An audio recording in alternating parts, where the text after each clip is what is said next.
In this video, we're going to look at a certain configuration of resistors and sources that we're going to call an inverting amplifier when hooked up to an op-amp. So here we have our op-amp, and we see the picture of the op-amp is the version of the op-amp that is ideal.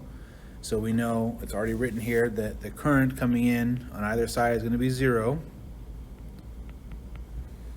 We also know by ideal op-amp that the voltage at one terminal is going to be the same as the voltage of the other terminal.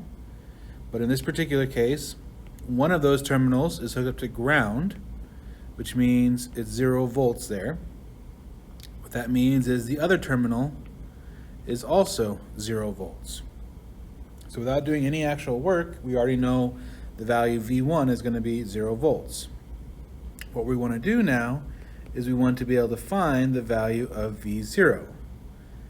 And here's the thing, whenever we're doing amplifier problems, the main technique we're going to be using is node voltage at the negative terminal.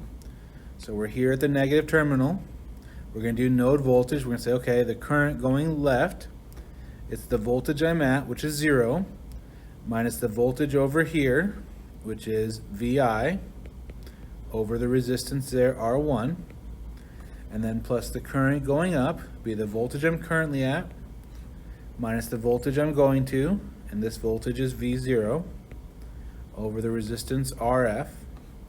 In case you're curious, RF is for feedback resistor.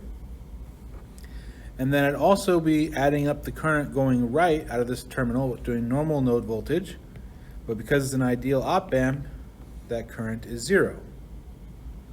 So now we set up a simple equation here where we're going to be able to solve for V0 in terms of VI. We're going to go ahead and clear out the denominators. Actually, yeah, R1, RF. That would give me a minus RF VI minus R1 V0 equals 0. I'll move the R1 V0 to the other side, minus RF VI.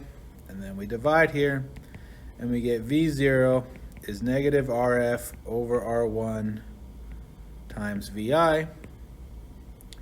So what this tells you is that whatever voltage source you hook up as your input VI here, your output is going to be a scaled and inverted voltage. So here's our scaling factor, RF over R1.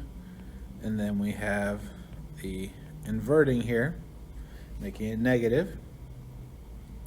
So basically, if you wanted to design a circuit where you wanted your output to be 5 times large the input, like say an actual, what you normally call an amplifier, makes sound, louder, well, you just choose your RF and R1 so that this ratio is going to be 5 here, and then you'd have an output that's 5 times bigger.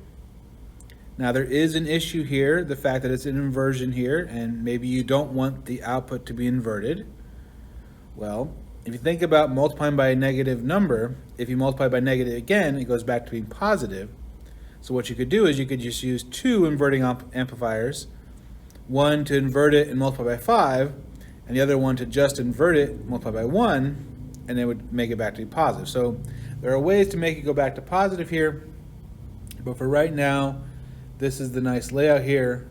The important thing on this video is not to memorize that this particular layout gives an inverting amplifier.